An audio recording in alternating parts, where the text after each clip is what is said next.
good evening, everyone. Welcome to Ad America TV. My name is Anton. I'm one of the e-guides here. And Ad America is the U.S. Embassy's American Center here in Jakarta. And our mission is to provide a space for young Indonesians to learn more about the United States.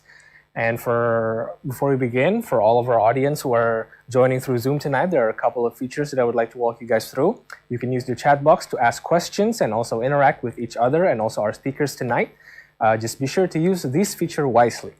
And in tonight's episode, we will be discussing on how to write a statement of purpose or personal essay for U.S. universities. So if you'd like to apply to a U.S. university, this is definitely the event for you. And to start tonight's event, I would like to give you guys an icebreaker question. And the question for tonight is, true or false? Harvard offers free courses through the edX platform. I'll repeat the question one more time. True or false? Harvard offers free courses through the edX platform. You can answer this question on the comment section of our social media. And now, without further ado, I would give the floor to our EducationUSA Ad America advisor, Vina Alatas. Please take it away. All right. Hello, everyone. Thanks so much for joining in. My name is Vina. I'm one of the advisors for EducationUSA based in Ad America. And tonight, we are going to talk about essays. So I'm looking at here in the Zoom. We actually have a lot of participants start coming in. But I would also like to say hi to everyone who is watching us from different platforms. We are basically everywhere. We are on Facebook, Twitter, Instagram. We are also on YouTube. You can actually watch us from our website, adamerica.or.id. But then, of course, here, you guys in Zoom, if you want to join the crowd, feel free to do that. You can find our events in the Ad America website. And then there's the Zoom link in there. If you already have Zoom, download it, installed on your phone or on your laptop. It will automatically get you guys here after you register. All right. So if this is your first time, as usual, I'm going to talk a little bit about EducationUSA. But if this is not your first time, you can maybe play around a little bit with your phone first before we dive into the presentation itself. All right. So what is EducationUSA? We are part of the U.S. Department of State network in the U.S., or we call it Kementerian Luar Negeri. And we actually have over 400 international student advising center and more than 170 countries. So what we do as the advisors is we provide with all information that you guys need for higher education, for bachelor's, master's, PhD. And all of our services are always free of charge. In Indonesia, of course, not only in Ad America, but we actually have 8 centers with a total of 10 advisors. So we have 2 in Jakarta, 1 at the U.S. Embassy, and 1, of course, in Ad America, where I'm currently at. And then we also have 2 in Surabaya at the U.S. Consulate General and the Universitas Airlangga. And then we also have 1 in Medan at the U.S. Consulate General there. And then we have 1 in Malang at Universitas Muhammadiyah. 1 in Makassar, Universitas Fajar, and last but not least, in Banda Aceh at Universitas Islam Negeri Araniri. If there is no EducationUSA center where you live, don't worry. Basically, you can just reach out to one of us. And now that you're with us, you can just, contact EducationUSA Ad America. In EducationUSA, we provide you with 5 steps. So we start with step 1, which is research your options. So if you know that you want to study in the US, but you don't know where to start, let's have a chat, basically, in step 1, because we're going to talk a lot about some of your options. And then we can move on to step 2, which is finance your studies, because, of course, it's equally important. We can talk about some of the funding options for us, international students. And then we can move on to step 3, which is completing your application, which one of the topics that, which is tonight, is one of the step 3, completing your application, which is essay. Right? And then once we are done with step 3, you are good to go with your GRE, with your resume and CV and everything else. You're going to submit your application, and then you're going to wait from the university, right? And then once you get accepted, which is congratulations, the next step would be applying for your student visa. I know it's not really the case at the moment because the embassy is still closed because of the pandemic. But usually what happens in step 4 is we are going to guide you step by step in applying for student visa for international students. And then last step, which is step 5, prepare for your departure. This is part of our yearly event where we basically invite as many students as possible who already get accepted, and we give you a lot of information about, how to maintain your visa, what is the classroom looks like in the US, how to find housing and stuff like that, right? Again, this is step 5 is not really, it's not happening this year because of the pandemic, but normally this is what we usually have. Okay. So if you want to talk to one of us, again, my name is Fina, and I have my colleague Santika in Zoom. She will join us. Well, she's already joining us, but she is actually in the chat room, basically, say hi to everyone and answering some of your questions. But Santika will join us later after my presentation. So there are 2 advisors here in Education West America. If you want to reach out to us, you can email us. Here I leave my email and Santika's email.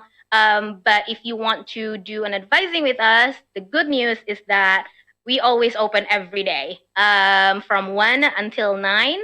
Currently, we're still not able to meet with you in person, but we are available in Zoom. So we can do one-on-one advising via Zoom. Here's the ID 276-124-396. Santika will help me put that again in the chat if you want to save that. But yeah, basically you can just meet us from 1 until 9. Okay. And if you don't feel like just, go ahead and talk to us via Zoom, you don't feel comfortable that way, that's okay too. You can email us first if you feel comfortable doing that. Here's our email center, jakarta.atamerica@educationusa.org. Okay, my next slide would be our upcoming events. So are you guys ready?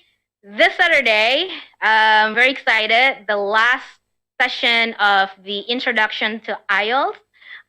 So if you join the first and the second session, you definitely want to join the third session as well. Or if you missed the previous 2 sessions, let us know. We can give you the link so that you can watch it. Okay, so this is going to be this coming Saturday at 2. And after IELTS, in October, we're going to have TOEFL. So if you remember Ibu Hafilia, she was with us for the last, I think, 2-3 TOEFL prep that we had previously. So she's going to join us again. This time, similar to IELTS, we have 3 sessions basically talking about the introduction to TOEFL. So if you are still wondering, should you take TOEFL or should you take IELTS, and you want to know more a little bit about the TOEFL test, this is definitely for you. So we're going to hit October with Education USA with Introduction to TOEFL. It's going to be on a Saturday, same time at 2. All right?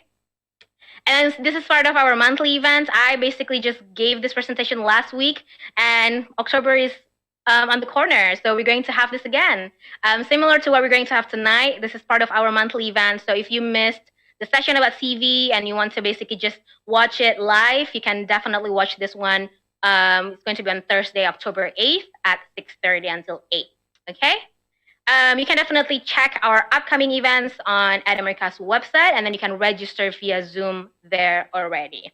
Okay, are you guys ready? Because I'm so ready to basically talk for about an hour or so, talking about essay. I know it sounds really long, and it is long, but I promise you that the information that I'm going to give is going to be very valuable, especially if you are about to write your essay, or maybe you're here watching this already in the process of writing your essay, and then you need some kind of a reminder again how to create a really strong essay. So whichever level that you guys are in right now in your essay, I hope you guys are going to learn a lot. Okay, so I would like to open with why writing the U.S. admission essay in the US is really, really that important, right? So we're going to talk about that first. But what you want to know is that for sure is each school is going to require a statement of purpose or personal essay. I know a lot of terms that the universities are using, and then we're going to take a look at the different terms as well on my next few slides. But each school normally will going to ask you to write an essay, okay?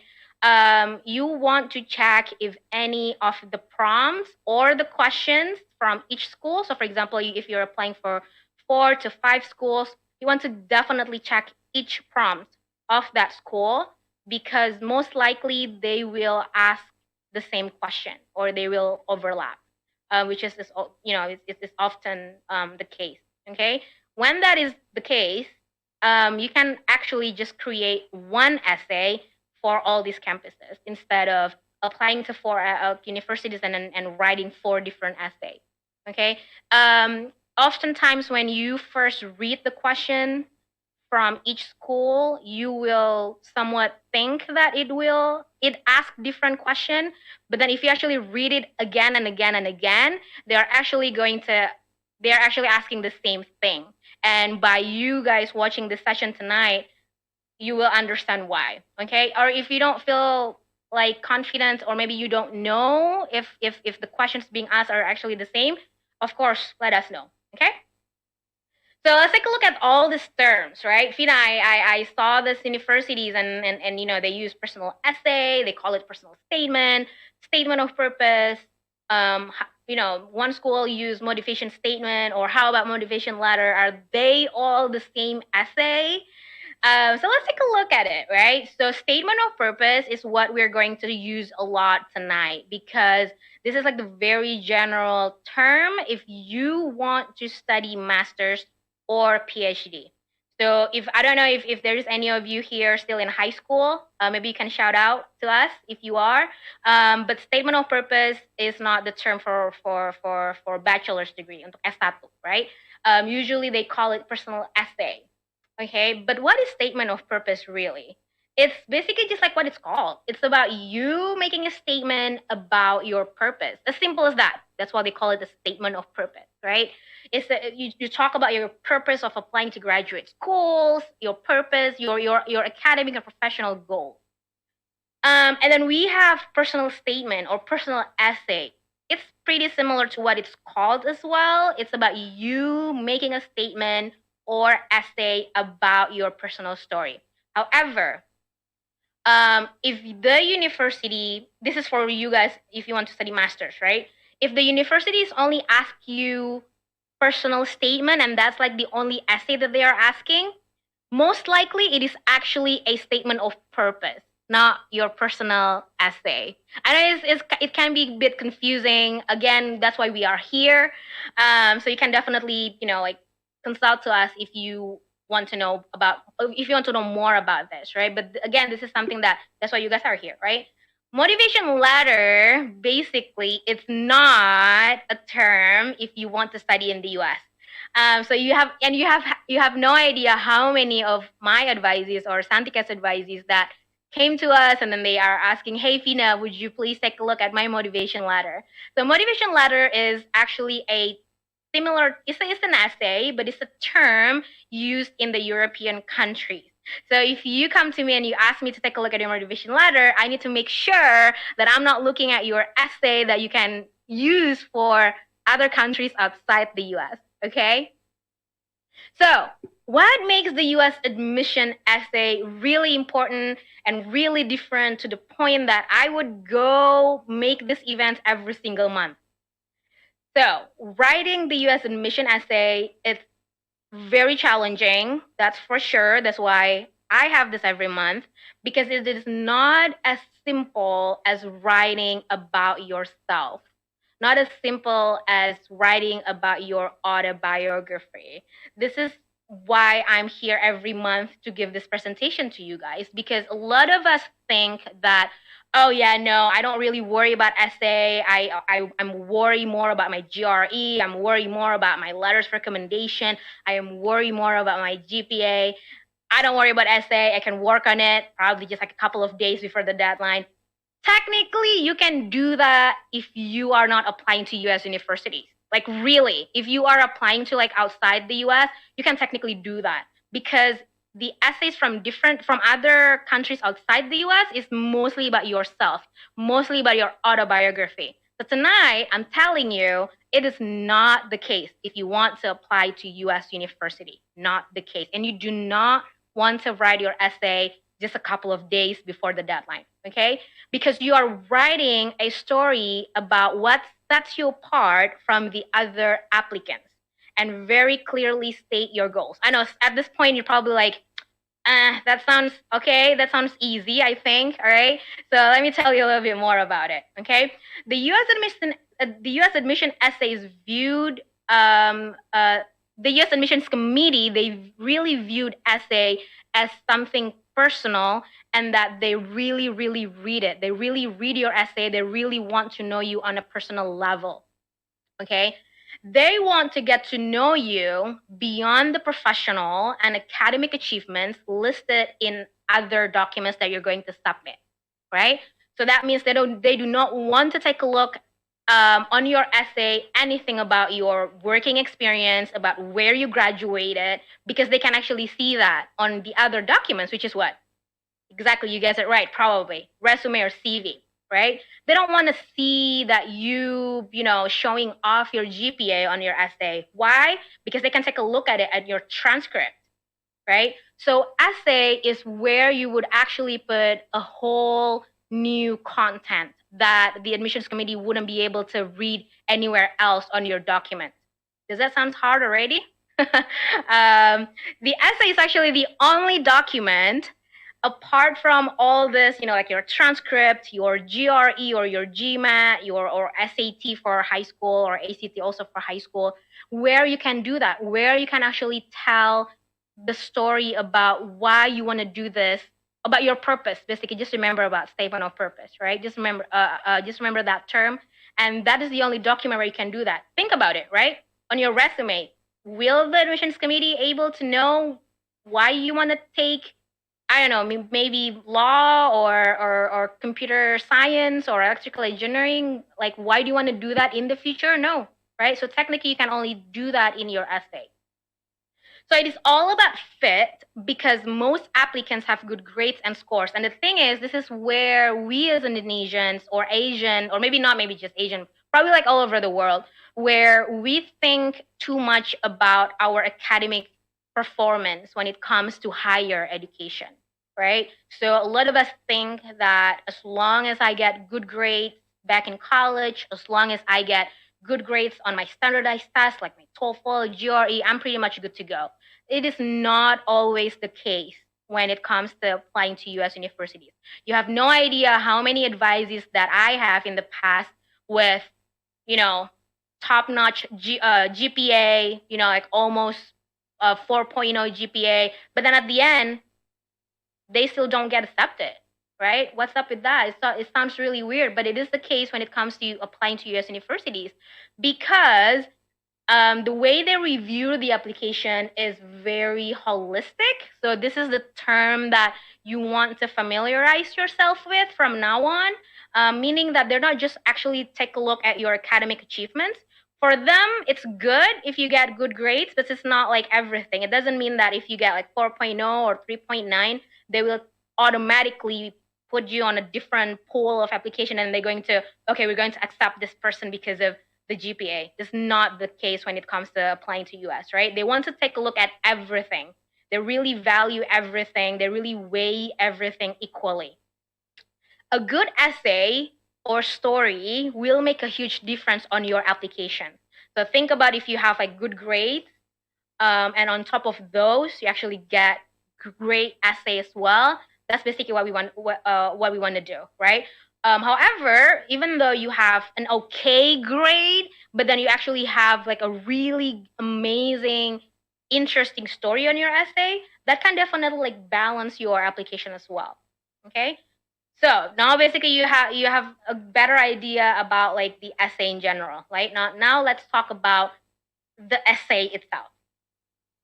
There are different type of questions if you already, take a look at some of the universities' websites, with different terms and everything, but there are different type of questions that the university may ask, right? The first one is the statement of purpose, the very general one. Normally, the university will ask you about 1 to 2 pages, about 500 to 1,000 words. So definitely this is not a double space.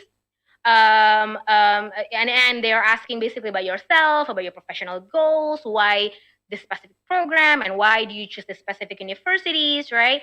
But then there are also a number of universities where they are asking you more focused questions. It can be 1 to 3 different questions, where each question's normally no more than 250 or maybe not no more than 500 words. And then the last one is what I call, I don't know if they actually call it unique questions, but I call it unique questions. This is something that if you're applying for MBA programs in the US, a lot of these universities ask you this kind of unique questions. So for example, I know a number or two universities that ask you, 20 things about something like that. So it's not like in a form of like writing story, okay? However, what we're going to cover tonight is basically the first one, the statement of purpose, or I can talk a little bit about the second one, which is the more focused questions, because actually, if you have this, it's just that they are breaking down the questions, breaking down the essay into 3 different questions. But technically, when you are done writing this, let's say 3, 4 different questions, when you combine those, it will basically become one good statement of purpose, right? But what I'm going to cover tonight is basically the very general one, the one that, I would review on a daily basis. That is the 1 to 2 pages of an essay, or what we call the statement of purpose, or personal statement or personal essay, but just the essay, okay, is the most common one. So before you start writing, you definitely want to know your audience first, because sometimes when you are too excited in writing an essay, you tend to forget who your audiences are, okay? Who will read your essay? The reasons why I'm asking this is because, again, some of us sometimes forget about the audience to the point where it can be confusing for people who are not familiar with your story. But so basically, who will read your essay? They are technically the members of the admissions committee of that specific department. So if let's say you want to apply to the Department of Business, to the business school, it will be read by the team in that department, right? Another thing that you want to know as well is that in the U.S. for the master's degree and the PhD program, they are very decentralized, meaning that, let's say we're talking about, I don't know, random New York University, NYU, for example, right? And then you and your friend are going to apply to this university. So you are going to apply for the MBA program, and then your friend is applying for the law program. When you're submitting your application, it will be each of that department will receive that application. It doesn't mean it doesn't mean that both of you are applying to the like one house, one admission department. It's not the case for a master's degree. So when you apply for as a law student, it's going to go straight to the law department, and then when your friend is applying for the MBA program, it's going to straight to the business department, right? So, and then the law department and with the business department, they're not gonna read, essays from these 2 different applicants, right? So they are the member of the admissions committee that going to basically receive your application. And what are they looking for, really? They're looking for a story. And I know at this point you probably still think about, okay, story sounds really easy, right? Story is story about myself. Although in the beginning I kind of like, it's actually, the purpose, not really about yourself. It's basically a mental picture of who you are as a person. Yes, if you actually have a good personal story that you can share, but it's actually not really the case oftentimes when it comes to essay. So basically, it's a mental picture of who you are as a person as it relates to your fit for undergraduate or graduate or professional school for your future profession, depending on what you want to use this essay for, okay? Before I go even further, I want to give you a little secret that is not going to be a secret anymore because I'm going to share with all of you guys. But did you know that the admissions committee may read only part of the essay? Now, there are 2 different types of people who would react to this fact, right? The first one would think, oh, that's good. So I don't actually have to write like a really good essay, right? If if they're not gonna read the whole thing anyway, right? And there's the second type of persons where you will say, oh no, I don't want that. I want this person to actually reading my essay from the beginning to end. So I need to write like a really good essay, no matter what, right? So I don't know which one are you, but basically my goal, our goal here, the goal of this event tonight is to make them read your essay from the beginning to end, okay? And how can you do that? You can do that by make a one-of-a-kind introduction paragraph. Write an essay that no other applicant can write. So let's linger a little bit longer here.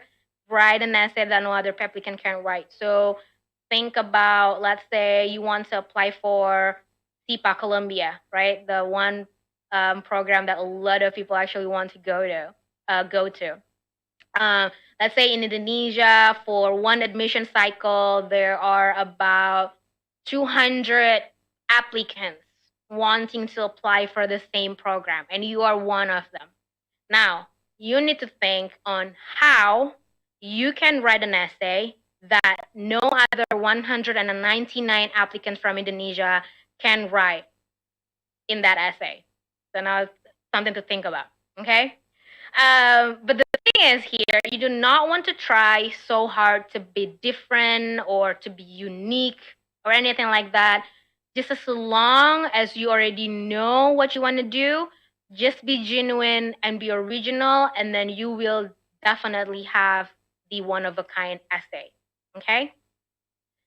Probably now you're kind of like getting nervous, right? Oh wait, okay, now I didn't know that it's actually really that complicated when it comes to essay. Pina, can I see samples of essays from others? Now, do I have it? I do. Can I actually give it to you? With my advice's permission, I can. But do I want to give it to you? The answer is no. I do not want to give it to you. And don't worry, I don't want to give it to you with a reason. First of all, it's not necessary, because when you compare your essay to other people's essay who are already successfully made it to the university that they want to, it will give pressure to you, because you keep thinking about, oh wait, this particular essay, the writer is actually get accepted to the universities that I really want to go to. So now I need to write pretty much like, the same style, the same story even, and we don't want that, right? Because if you go back to my previous slides, we want you to be just very original. And I keep telling people that now that you are watching this, don't worry, it's like a really good step for you to actually know your original plan, okay? So you do not want to compare, because it will make your essay original. And the reasons why I don't want to give it to you is because I did try this in the beginning when I just started with EducationUSA, and then it's not going good. It wasn't good at all, because I started to see my advices actually started to sound like the essays that I shared with them after the advice's permission, and we don't want that, okay? Remember, you are writing a story and not an academic paper. This is something that you also want to keep in mind as well, because now that you kind of like probably feel a little bit more tense, because, oh my God, okay, now I know how important this essay is. And then you kind of like start thinking, I need to make like a really good essay. And then sometimes people are thinking, okay, I need to make like, as good as like when you're writing an academic paper. And we don't want that. We actually want to have a mixture of like interesting story to like just, like the fact and everything. Okay, first thing first. So do you see here like the flow of my presentation from the beginning, right? It's very slow, but it will get you to the point where you're going to be able to write a really good essay. So now now we are on a page where we are about to write the essay, but not quite yet. So before you write, the first thing that you may want to kind of like start thinking about is by creating a topic or a theme of the essay. This is really important. This slide is really important, because whenever like I read your essay, the first time I'm reading it, I'm going to skim it through real quick. I'm gonna like try to find what is like the point of your essay, right? And then I would read it the second time to try to really understand the story. Then I would read it the third time to like, okay, I get it, right? So before you write, you want to think of the topic and the theme, and you do not want to go far away from this topic when you find it, right? Once you find your topic or once you find your theme, that's what you basically want to talk about in the entire essay. Okay. You also need to think about basically stating clearly about your goals as well. Okay. The big questions to ask yourself if you're kind of like the theme, I'm not sure yet, is by asking one of these questions, or maybe if not all, right? Who am I trying to help? So, okay, so now you're watching this, right? I can't really see how many people are watching this at the moment, but let's say you guys are, like, or you guys are watching this and you're thinking at some point that I'm going to study master's, I need my PhD, or I need to do bachelor's degree in the US. You want to, or maybe not for like high school students, it's different because it's more like personal story, but let's stick with like the master's and PhD, right? So let's say you want to, okay, I want to be like an engineer in specifically in, I don't know, like in one specific field, for example, right? But why are you doing that? Who are you trying to help, right? Is it like one community in Jakarta, or one community where you're from? Or if it's not directly helping people, don't worry. Let's go to the next question. What am I trying to help? Right? So if you want to be an engineer in something, what is like, how is it beneficial? Right? So think about like, what am I trying to help here? Is it like the economy of Indonesia, or the economy of this one specific community in, I don't know, like in Jakarta probably, or wherever that is? And then also think about, what is my mission here? Like, I would apply to US universities for what? Oh, because when I'm back, I'm going to implement this so that it will become this, right? So you need to think about that.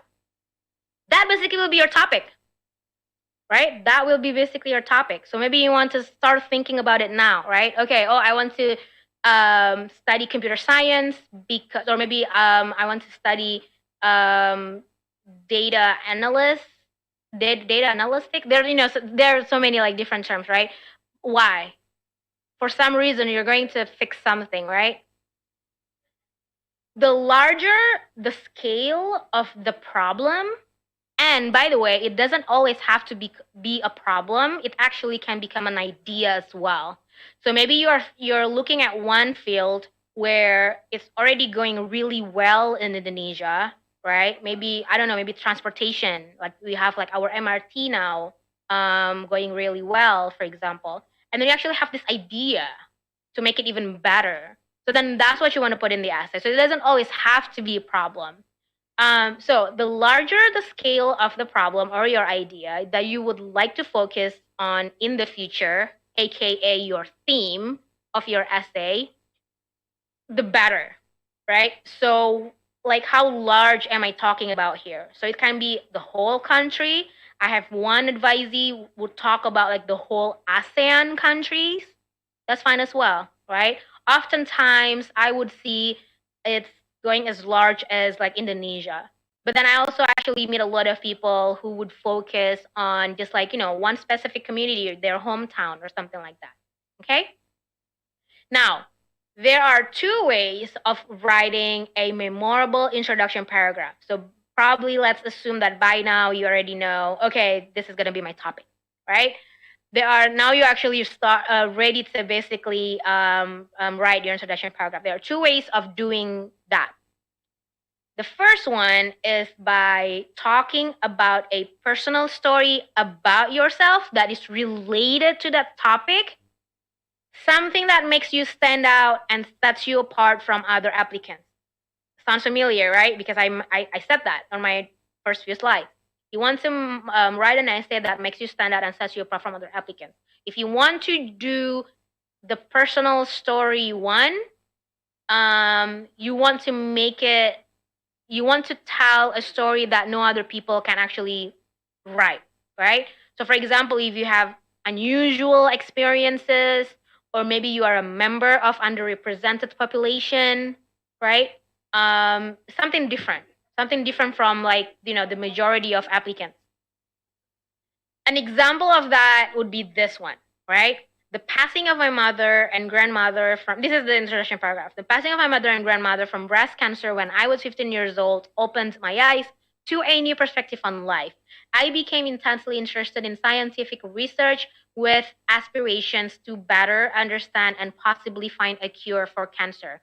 Just reading this introduction paragraph, I can already guess that this person is about to talk about something related to either medical or even public health, right?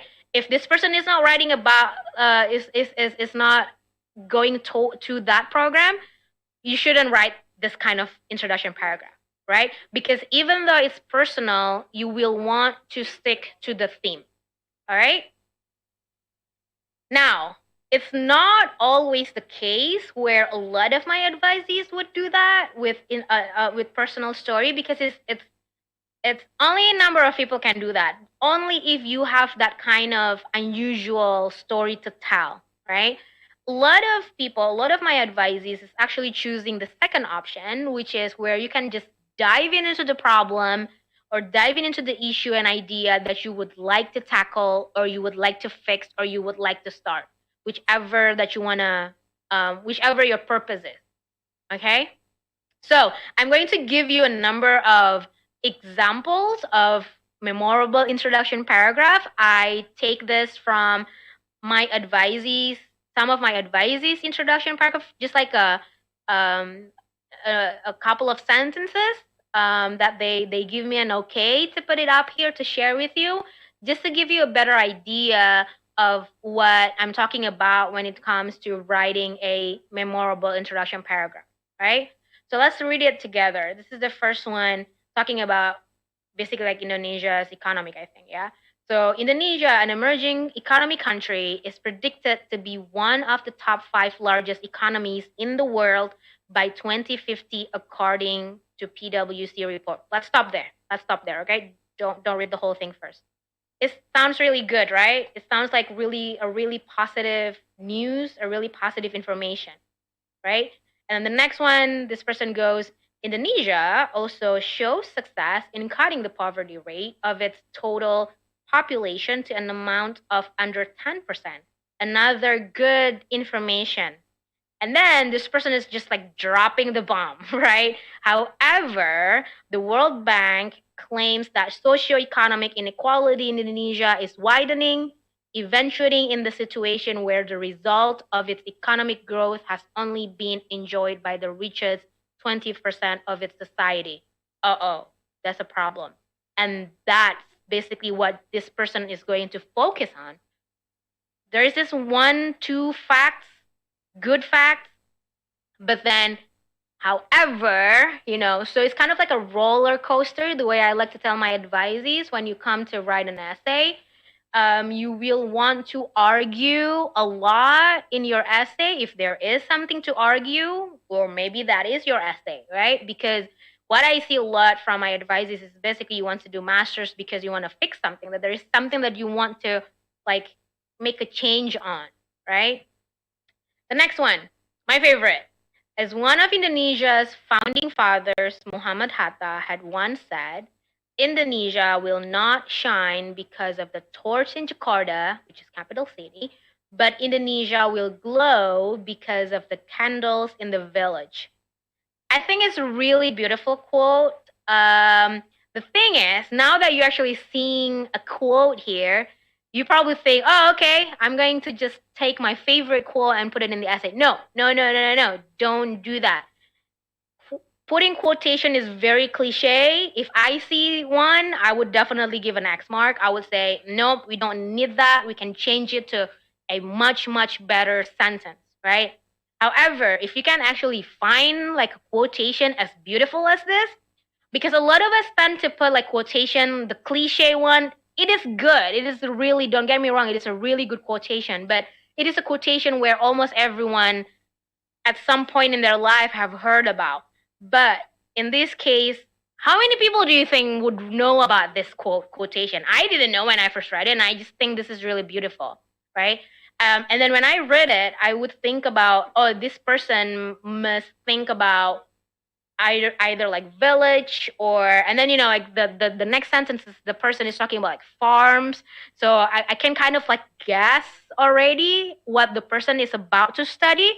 Can you do that? Can you make that guess and then maybe leave it in the chat box? But let's see on the next sentence here, right? Indonesia's food security relies on small farmers, which accounts for 90% of all Indonesian farmers. Interesting fact. Interesting fact.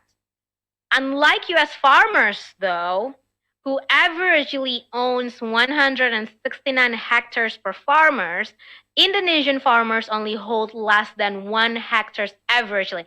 I love everything about these sentences. Comparing to the US, which is something that is really like, the comparison is just huge. Indonesia accounts for 90% of all Indonesian farmers, like the size of it, whereas in the US is basically just, like just one, in the US is basically the size of the farm is actually really huge compared to Indonesia, which is only like 1 hectares averagely. I love it. And then just the quotation is just really beautiful. Can you guess like what this person is studying about? So this person is studying about like something that is related to agriculture, specifically in technology. So she wants to kind of like start implementing more technology into our agriculture field, which is not really the case here in Indonesia yet, right? Another one, I think this is this is the last one. It has been almost 2 years since the president of the Republic of Indonesia officially launched Making Indonesia 4.0. Interesting fact, right? And then explaining what it is. It's a roadmap planned by the government to reach the goal of being in the top 10 world's most economically developed countries by 2030. This is basically similar to like the first person's introduction paragraph, which is, that's okay. I know I keep telling that, oh, you don't have to be able to write an essay that no other people can write, but this is fact. This is data. This is totally okay for one person to another person to write the same thing. But what you want to be very different about is like, what is it that you want to fix? What is it that you are trying to like make a change on, right? And this person is talking about, unfortunately, there is still a deficiency of data specialists in Indonesia. So do you see like how these 3 different essays, they are different, they want us to apply to different programs, but the way they write it is pretty similar in a way that you started with like a really interesting facts about Indonesia. Why do you do that? Because we want to give a glimpse of information about Indonesia first, and then either you argue about that fact, or you actually can provide the problem itself, So I really hope that, although I only shared with you like 3 introduction paragraphs, I really hope you get like a better idea by now about what you're going to write on your introduction paragraph, all right? So I'm going to give you some tips on top of the samples that I showed you. Tips for writing the introduction paragraph, and this is for cases in Indonesia, just in case some of you are watching this and you are not from Indonesia.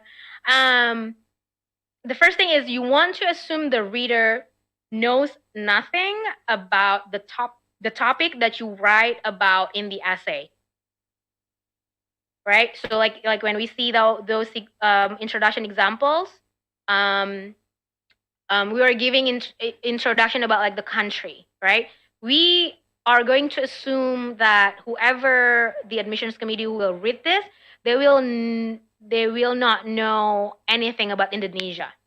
Okay, so what you can do is you will want to give a glimpse about Indonesia, as well as giving a teaser before explaining more in depth in the next paragraph, in the body paragraphs. So the introduction paragraph, because it's really, really important, right? You don't want to give out like too many information in there, but you want to make it as interesting as possible to make the reader want to go read the next, right? Because remember when I said to you, when I pull up the slide, when I told you that the admissions committee may not read the whole of your essay, right? And then basically the goal here is to make them read the whole essay. So the introduction paragraph is really important, because if you do not have an interesting one, then they will skip it. They will skip your essay and they will move on to the next applicant, right? And we don't want that. We want to engage the reader to keep reading our essay. So think about, if you like reading books, think about, like, like when you're stuck with one book because you really love it and you can't stop reading it. That's the kind of like vibe that we want to give to the admissions committee. So for those 1 or 2 pages of essay, we want them to keep reading the whole thing, like if they're reading a really interesting story. Okay. So you want to give like a glimpse about Indonesia, and you also want to show the urgency. You don't always have to put it in the introduction paragraph for this part, but overall in your essay, you have to be able to show the reader the urgency, how serious this is, or how this is like a great time for me to apply to your program or something like that. Okay? And you have to be very specific. So if at this point, this is always the case to a lot of us, especially for people who want to apply to outside the US, the differences between people who want to apply to the US and outside the US is that people who want to apply outside the US, you don't have to necessarily know what you want to use the degree for. You are not necessarily have to know what is it that you want to fix, because technically the whole system, like the admissions committee there, they don't care. They don't really need to know about it. That's why a lot of us actually still think about like applying to non-US countries, because of how we only tend to think about how great our academic is, because that's basically what the universities outside the US are really focusing on. Your academic performance, how great you are in your resume and CV, not so much about essay, right? However, people who want to study in the US, like yourself, who are watching this session, you guys at some point, although you have not really think about it exactly on a paper, you actually already know what you want to do once you are done, right? And you want to be very specific. And this is why we have this event, why after this event, I will urge everyone to come to me, to come to Santika, to continue this conversation one-on-one, right? So that we can actually brainstorm it together. I definitely see a lot of advices, more than before around this month and last month. It's very expected. And then actually, have seen a lot of interesting essays, a lot of interesting stories. I got advisors who are still thinking about how to make this one specific topic more interesting, and then we discuss it together, right? So you want to be very specific. It is in the why and how. I'm going to keep asking you the why. I have this one advice in particular, like I remember in particular, where it's about like the MBA essay, right? And then almost every sentence or 2 sentences, I keep asking the why.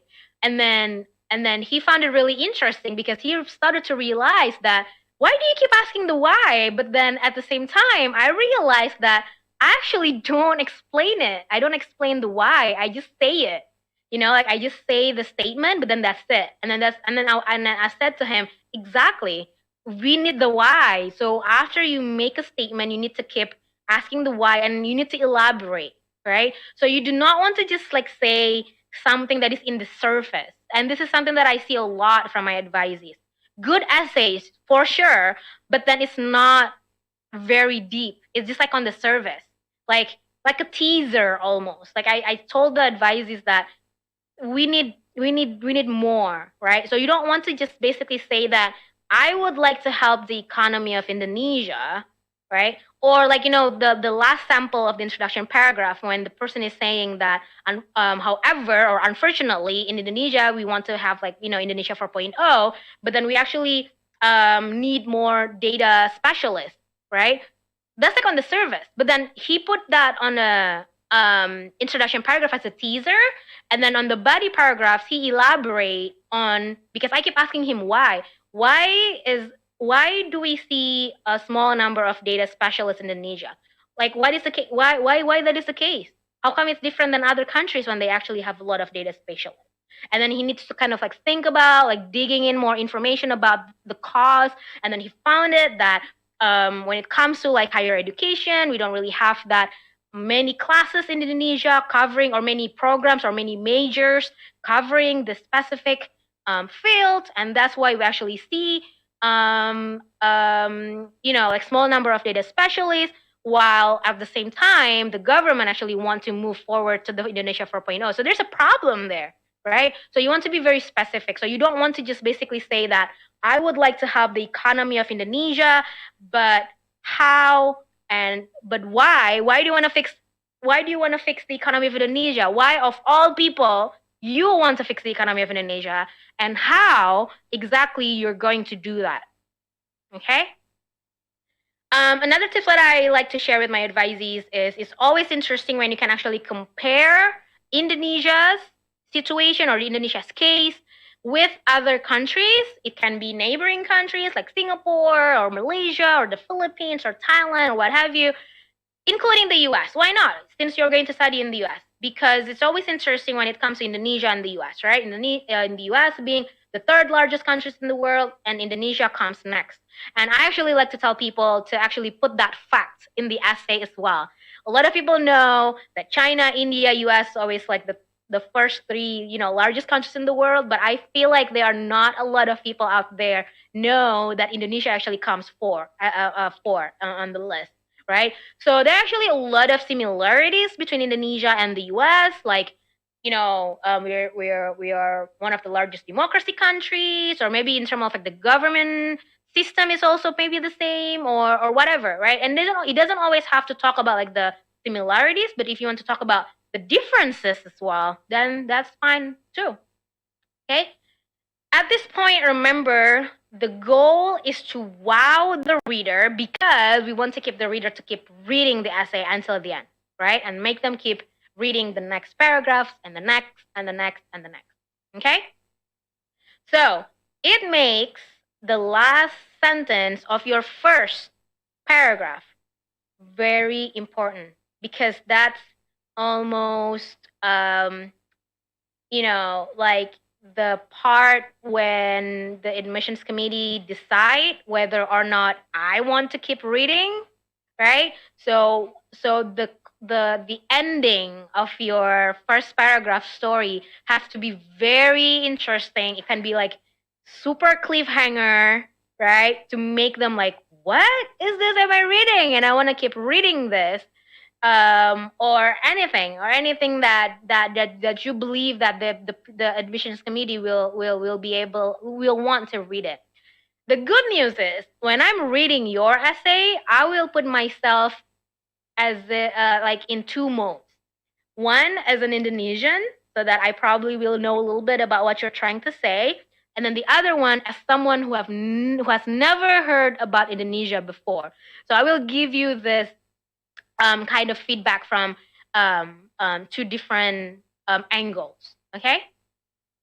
Keep in mind when writing the essay. So okay, before I jump into this slide, I just want to let you know that this is basically the ending of like the whole introduction paragraph. And can you believe it that I've been talking for like almost 45 minutes only talking about like introduction paragraph.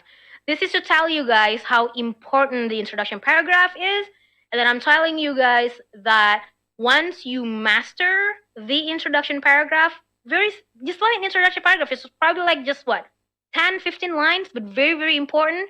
Once you can actually have like a really strong one, it's going to be very easy to do the rest, which I'm going to basically cover on my next few slides real quick before we jump into the Q&A. Okay. So keep in mind when writing the essay, basically some of this I basically talk about it tonight. You do not want to write a narrative story out of your CV. So you already know that by now, right? We don't want anything on your CV unless, so for example, in your CV you can put your thesis, for example, right? When you did your bachelor's degree, and then that specific thesis is something that you want to continue doing for your master's. So then I give you an exception, and you can actually use that on your essay. And then, but basically, other than that, we don't need you to talk about like where did you graduate from, or your GPA, or your working experience, unless the university really ask about it, which oftentimes they're not. And then after that, you want to create a theme or topic, like I said earlier. So you already know by now, before you start writing, you will want to think about this. Okay? What is it that you want to talk about in your essay? And then you're going to stick with that for the rest of your essay. The good news is there is already a selling point in the fact that we are from Indonesia. If you guys are watching this and you are all Indonesians, I assume, it's already have a selling point when you're writing this essay. Why? Because applicants from Indonesia, the rate of like the number of Indonesian applicants, I think that's like the easiest way to say, compared to other applicants from other countries. So for example, like from China, from India, from Saudi, from South Korea, it's less than them, right? So it means that we are still rare. Like when we are applying to US universities, Indonesian applicants, the universities will see it as something rare. Although maybe it's not really the case when maybe if you are interested in applying for SIPA Columbia. I mentioned specifically SIPA because it just happened a lot of Indonesians want to go to that program. But in general, right?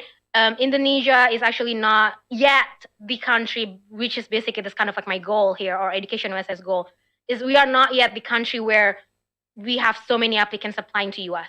Okay, so you applying it now is already giving you a good selling point. Because our stories in Indonesia is always interesting to begin with. Another thing is you want to create a story. You are not writing an academic paper, so you want to mix the facts, but not like as if you are reading like the Jakarta Post or the New York Times. You get what I mean? But you kind of like want to write something like on the opinion column of the Jakarta Post, or the opinion columns on the New York Times. You see how like the tone of the author is quite different than when you're just like reading like news, right? All paragraphs have to be connected, that's for sure, because once you have the topic, you will want to stick with that, right? You do not want to write something in general, too general. You want to be very specific. You don't want to just say, I would like to help the economy of Indonesia, right? But you want to explain why do you want to fix the economy of Indonesia and why now? You have to show the urgency. You have to be an expert in that topic. Well, that's for sure. So if you are not the expert of that topic, then maybe you want to think about other story, okay? Demonstrate a passion for the chosen topic, that's for sure, right? Because I'm telling you guys, once you understand like the whole thing of like this essay, which is, just by attending this session, you will realize how actually fun writing an essay is. To the point where actually a lot of my advisees are finding a really hard time in reducing the words, because the universities only ask for 500 words or 1,000 words, and then the person actually end up writing like maybe 2,000 because of the passion that this person's actually really share in the paper, right, in the essay. And then you also need to know the strength and fit of the universities. I know I have not talked about it so far, but we're going to take a look at it because you're going to have that one specific paragraph talking about the university, right? And then you have to be able to demonstrate your clear career goals that can be shared in your conclusion paragraph. And then last, do not compare yours with others. I keep telling my advisees that just attending this session, and then after that, write your first draft, or maybe if you don't feel confident in writing your first draft yet, but then you want to after this session you want to just kind of like have a discussion with me or discussion with Santika, let's do that. I guarantee you, I promise you, like it will make your essays will stay original. Why I'm very certain about this? Because I've been doing this for like quite some times now, and I actually see it is always the case with all of my advice. All right. So questions to ask yourself when writing statement of purpose. This is kind of like some tips again with like writing your essay, but then we are going slowly as well, talking about like the body paragraphs itself, right? You want to ask yourself, why do you want to do what you want to do? So you have to be able to know what you want to do first. And then you asking the why. Why do you want to do that? Why of all people? And this is something that a lot of us have never thought about it until I ask you this, right? When we do an advising session one-on-one, I would like to ask you, not just like me helping you to write the essay, but it's also me personally actually want to know why do you want to do this? Because as an Indonesian myself, and you as well, and I'm very just like very proud of how you guys actually want to do this for the better of like this community, the better of this country, and so on. So I will ask the question of, why do you want to do this? Why of all people? Why it has to be you, right? So you can think about like the aha moment, or like that one moment when you kind of like start realize that, oh my God, okay, I need to do something about this. And one of the ways to do it is I need to continue my master's degree, or I need to do my PhD so that I can, like dig deeper into this research or anything like that. All right. What is, if any, the issue that you would like to address? But then again, it doesn't always have to be issue. It doesn't have to always be, like a problem. Maybe you have some ideas, right? You can actually do that as well. Any relevant research. The keyword here is relevant, because I know that in the beginning I told you guys that we don't want to mention anything about like your previous work, your college and everything. But if you have like relevant research, maybe like on your thesis or something, you can mention it in the essay. And then one of the body paragraphs that you definitely want to have is, how do the program and university that you choose over another help you address the issue? Now, I only put this like in one bullet point, but it's really, really important, because before you write your essay, you also want to make sure that the university that you're going to apply really able to help you reach your goal, right? So if you want to fix about, the fact that the number of data specialists in Indonesia needs to be increased, you have to be able to connect that somehow with what the university has. And it can be a lot of things. It can be through, I don't know, maybe your program is research heavy and they have like this one state of the art lab or something like that. Or professors, there's this one professor that is teaching this one specific course, and then this one course is really, really crucial for you to take to basically tackle your problem, right? And then as you do that, you also want to think about, why should they select you over another candidate? So this is, now we're getting a little bit more competitive. Because think about, let's say you are applying for an MBA, the one program that a lot of us want to go aim for, right? And then let's say you have 3 friends, 4 including you, want to do MBA as well, applying to the same university. You need to be able to think, why should the admissions committee select you and not the other 3? If they have to choose from 4 people, if they have to choose only one, why should they select you over the other 3, right? Is it hard to think about? It is. It is hard. But then again, once you already know what you want to do, once you're done, it's going to be very easy. Okay? And then the conclusion will be what goals or purpose that you would like to achieve after the program. And you can basically be very ambitious here. You can talk about how exactly you're going to implement that once you are done with your program. Okay? So writing the body and conclusion paragraph, again, once you master the introduction paragraph, it's going to be very easy to do the rest, right? Body paragraph is basically you're going more in depth about what you have written on your introduction paragraph. So if the introduction paragraph is basically the cliffhanger, you want to explain the rest in the body paragraph. So you want to demonstrate, you want to elaborate on the case, the issue, and everything. Again, you can compare with neighboring countries or even the United States. I really urge you guys to do this because I think it's always interesting to see it.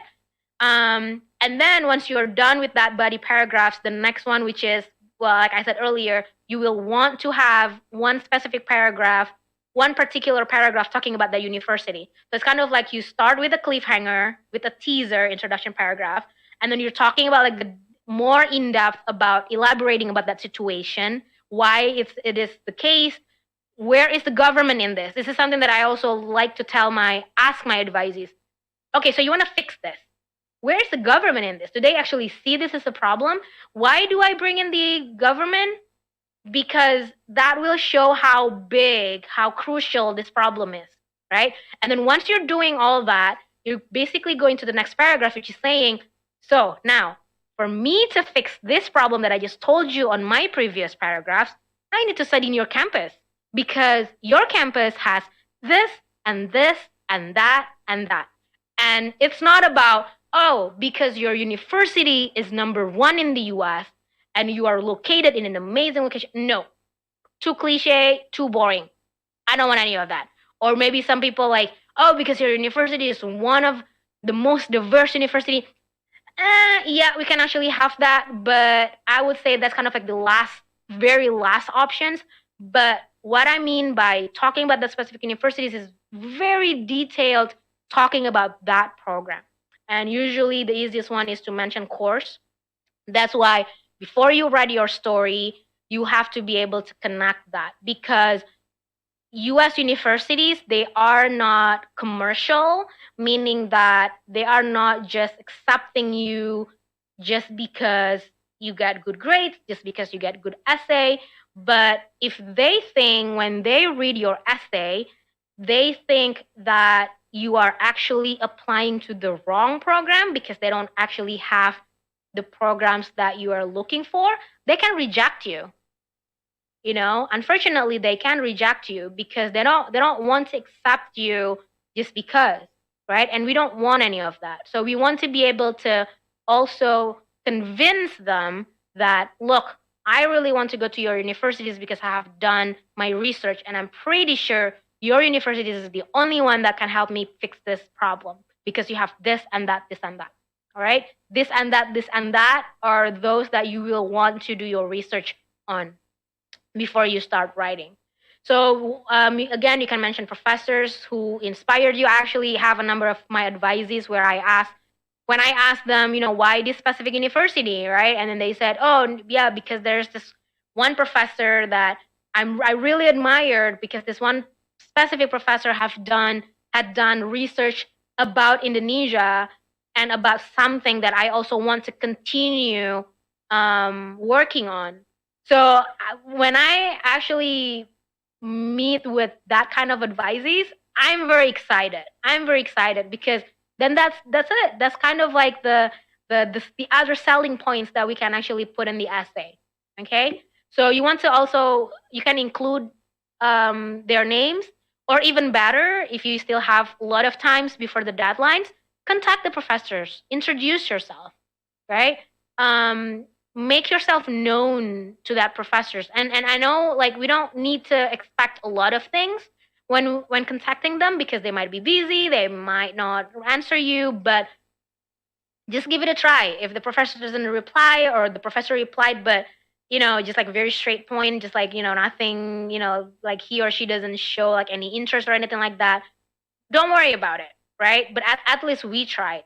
But the thing is, like, I actually have a lot of my advisees when I told them to do that, the professors write back and how they're actually really excited that you're going to apply, and they give my advisees, a lot of, like lots of luck and stuff like that. So it's always good. And when you can do that, you can actually put in the essay that you actually have been in touch with these professors. And if you can do that, oh my God, that's going to it's going to make it's going to make your essay really, really strong, because the admissions committee will be, oh wow, like this applicant, even before he or she applied to this program, already in contact with the professor. Okay. Another thing is, you want to be very well acquainted with the program at schools being considered. Basically, like what I explained before. You don't want to just like simply say that, oh, I applied to your campus because you're, like number one in this program. No, because we don't need to know of that. The admissions committee already know that they are number one, for example, but they want to know like how deep how far you actually know about their programs, right? Know the strength and fit of institution for sure. Demonstrate clear career goals. I think this is like what, my fifth time mentioning this tonight. What are they for you in Indonesia? This is something that you can actually put in your conclusion.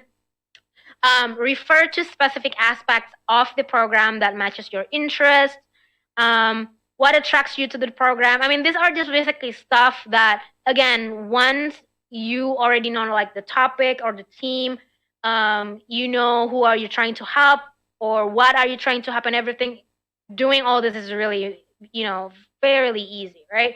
And then we got the conclusion, which is basically like wrapping up like the whole essay, but writing conclusion is actually really hard. So then I found like another way to do it. So instead of like just like repeating what you have said, you can basically just talk about like, so what's next after the program? And you can actually be very ambitious. And you don't have to worry about, so for example, if in a long run you actually really hope that you can work alongside the government, but then you don't know if that's going to happen, it's okay to actually just mention it, right? It just kind of like shows how ambitious your plans are.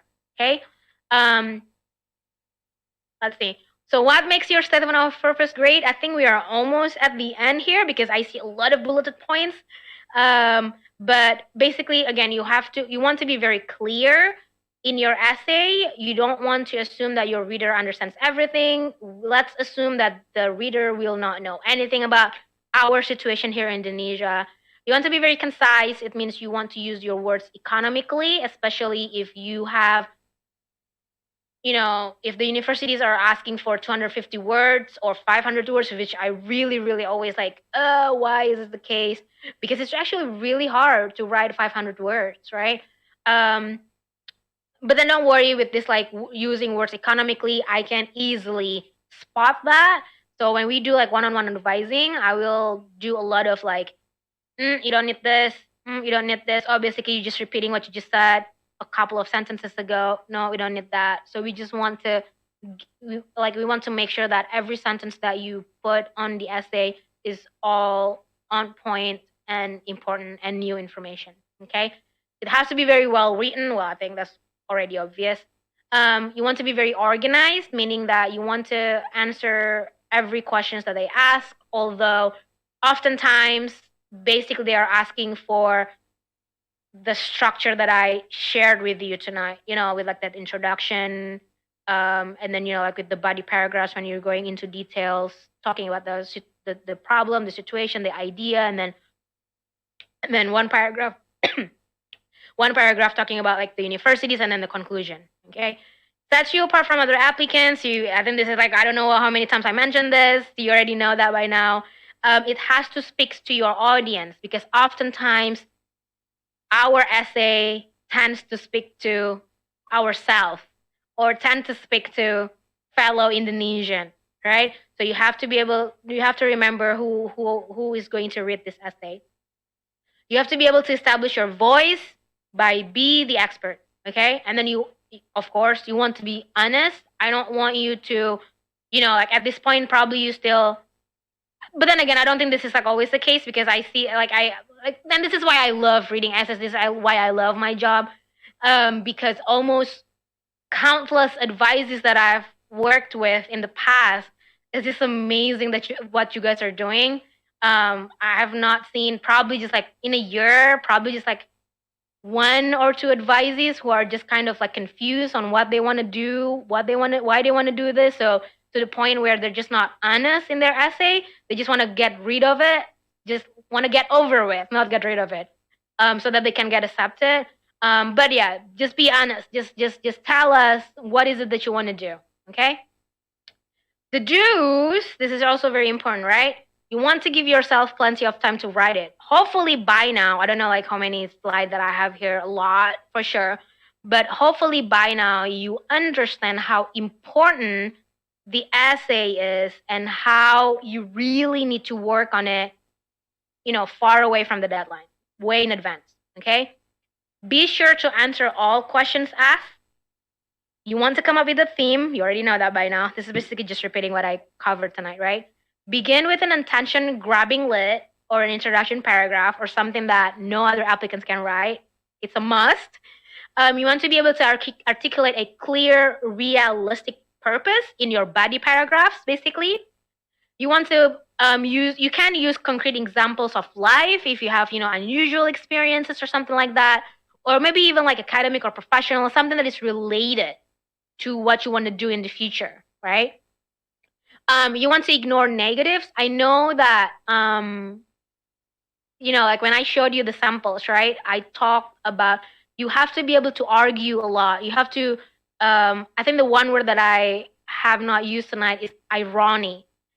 Because sometimes, like when I do one-on-one advising with my advisees, I like to remind them the irony of, like this beautiful plan that our country is having or will have, right? But the irony is, but look, on the ground is not like really the case. I know it sounds like negative. I know it sounds like we're talking bad about the government, but it's not like always, like it's not like we want to do. We want to just kind of like, this is what happens. This is like the reality. But look, I'm not just going to badmouth what is actually happening on the ground, but I'm going to fix it.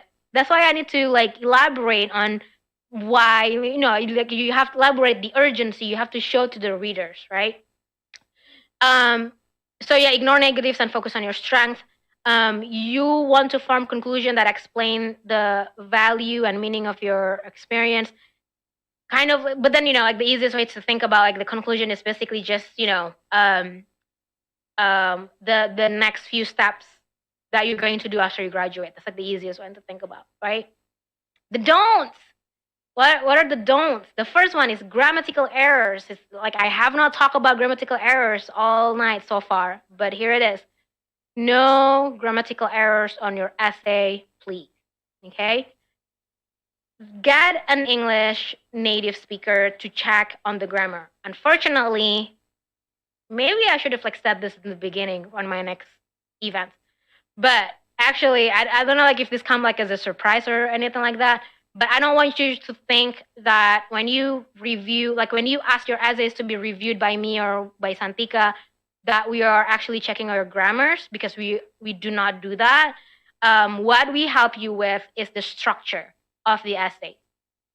The structure of the essays and the grammars, they are going hand in hand, right? No other like the structure is not like more important than the grammar. They are really go hand in hand, right? If you have perfect structure but you have actually a lot of grammatical errors, it's going to defeat the whole thing. Vice versa. If you happen to have like perfect grammar, no grammatical errors whatsoever on your essay, but the structure is very poor, is going to defeat the whole thing. Defeat the whole thing too, right? So you want to get at least an English native speaker to check on the grammar. My tips, if you can, get specifically an American, because I feel like an American has their own way in expressing things compared to other English native speakers from outside the US. So if you can find an American, again here, Education USA at America Advisors, we helped you with the structure, not the grammar. Why? Because I'm 100% Indonesian. My first language is Indonesia, Bahasa Indonesia. My English is not perfect, so I can't help you and I don't feel confident in checking on your grammars, okay? Another thing, not just like grammatical errors, there are actually a number of don'ts here, but the number one is grammatical errors. The don'ts, is you already know by now, is an autobiography or resume approach. This is the type of essays that you want to use for other countries. If you're applying for other countries, you can do that. But then also remember that even if you have the US essay style, you also actually do not want to use that essay to countries outside the US, because basically that's not what the other countries are looking for. So it can actually put you in a disadvantage if you do that. And vice versa, for sure. Like the essays that you have for other countries, definitely you do not want to use it for the US, because the university will be like, what is this? Right? This is not what we are asking for. No contraction, just to make it neat. So no they've, could, and should have. You want to spell that out. They have, could not, should have. You do not want to list all the experiences and achievements out of your resume. If you want, elaborate why. Explain why it is related to your topic. We don't want to sound cliche. I have always wanted to help the economy of Indonesia, to make Indonesia a better place. That's so like what? Like just talk about how exactly you're going to do that. Go to the point, right? It's so very cliche when you do that. References to experiences or accomplishments before college, like maybe when you were in high school, you're doing like this amazing, like activities or something. We don't want to do that. Just stick to like when you're starting college. Unless you are watching this and you're still in high school, then obviously you're going to talk about, maybe your activities in high school. We don't want to talk about like controversial or highly unconventional topics like religion and politics, unless the programs that you want to do is related to this. So writer's block. I promise you, we're almost at the end here. Writer's block. Do you guys know what writer's block is? So if you're a writer, like a novel writer or what have you, a lot of like they have this term, right? It's called writer's block. It means that when you want to start writing, you're sitting down, right? And then maybe you're using like your typewriter or your laptop, or maybe your pen and paper, and then you just like stuck, like you just don't know what to write. So but technically you can have writer's block when you are writing this very important essay, although it's only one page or in like maybe only 2 pages, but it's really, really important that sometimes you may have writer's block. You can have writer's block only if the deadline is still so far away from now. If let's say you are looking at the slide and then you'll be like, oh yeah, I'm gonna have like, okay, I can have writer's block, so I'm not gonna like stress too much about it.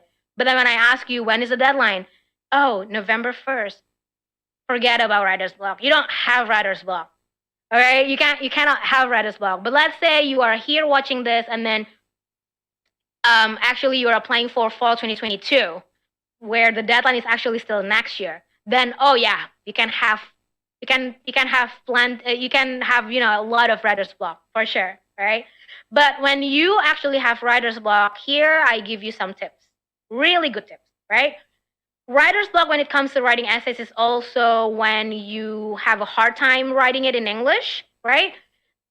How can you do about it? Just start writing down your thoughts and worry about how it sounds later. Start with just like your bahasa, if you're familiar, if you're more comfortable doing that, right? However, when you start your first draft, please give it to me already in English, because I remember when the first time I put this slide out, this specific bulleted statement, a lot of people kind of like came to me and then, hey Vina, like I heard your tips, and then here it is, my draft. And then when I read it, it's actually in Bahasa, and I'm like, oh no, I cannot read it in Bahasa. It's just that The way my mind works when it comes to like reading essays is already wired by like reading it in English, and I will find it really hard if I have to read it in Bahasa. So please make it in Bahasa. But when you first start doing it, yes, you can actually have it in Bahasa, right? Forget about the words limit. I think this is like really what hinder a lot of us in creating like a really good story because of the words limit. So just forget about it. If you have like 250, if you have like 500, it's a good thing if you have universities where they said no words limit, but we, but we are looking at no more than 2 pages, then that's great. 2 pages is actually more than enough in telling the whole story. But just forget about the words limit, and then let's worry about that later when we work together, right? Ask others who know you well, like your professors or your colleague and friends, to help you brainstorm if if they are able to do that, right? And then you can also ask strangers for an honest opinion. Okay, so the first one is, like someone who knows you well. So for example, like your friends. But then, like how in our culture that sometimes we tend to, don't want to hurt the other person's feeling. So then maybe even though it's your best friend, or hopefully you have like a really honest best friend, that he or she will tell you like honestly if the essay is good or not good. But sometimes like people will kind of like, oh, I don't want to like hurt this person's feeling because I know that this person has been working on it for like quite some time, and then they will like give you some kind of like a lie, like, oh no, it's actually really good. So if you feel that will be the case, the next step would be ask strangers, because I think strangers will, because we don't like really connected that way, we tend to be able to kind of like just be honest. And the good news is I will be your stranger, actually, right? I will be your stranger and I will be very honest, and I will be like a really good stranger too, because I'm not just going to say, I don't think your essay is actually really clear, but then I'm going to say that probably, but I'm going to help you fixing that. So it's a win-win situation. So I'll be happy to be your stranger. And then the last one is record yourself speaking about the topic. And this is something that I like to do when we do an advising, when we are back in America here. Sometimes I would like, hey, do you have your phone on? Do you want to record this? Because we are in the middle of brainstorming, because you actually just shared with me like a really valuable information. When we do an advising session via Zoom, you can actually do that as well. You can ask me if, hey, Fina, can you record this? And then I'll be happy to send you the recorded version out of it. I did that just a couple of days ago with one of my advisees. But yeah, like even though like when we were not doing any advising session, and then like you just like woke up and then for some reason you have this idea, oh, I think I'm gonna write about this on this specific part of my essay. Record it so that you don't forget. Right? And then you kind of like combine all those like tiny little informations that you have on your phone or like on your notebook or stuff, and then making it into like a really interesting story. Okay? In summary, start early, at least 2 years before the program starts. And you'll be like, what? 2 years? Yes, 2 years. You heard me right. 2 years. 2 years, because the deadline of the universities in the US is tend to have like a year length. So it's just like, like a year. So the deadline will be like sometimes like 5 months to 1 year before the program starts. And then of course from the deadline, you want to kind of like take another 1 year to prepare the whole thing, right? Some people do it like in 6 months. Yeah, I'll give 6 months if you must. But ideally 1 year. 1 year would be really great, right? Do not write about your biography out of your CV. I can't stress this enough, and you're already like an expert by now. But you talk about your vision, your professional goals, something that you want to do in the future, not what you have done in the past. Do you see the difference? And this is something that a lot of people write when it comes to writing essays for other countries outside the US. But for the US, you want to think forward. You want to think like what's going to happen in the future. Ask the big question, who are you trying to help, or what are you trying to help? What is my goal in the future that requires me to study all the way in the US? So far away. Why? Why is that being the case? And then rewrite your essay.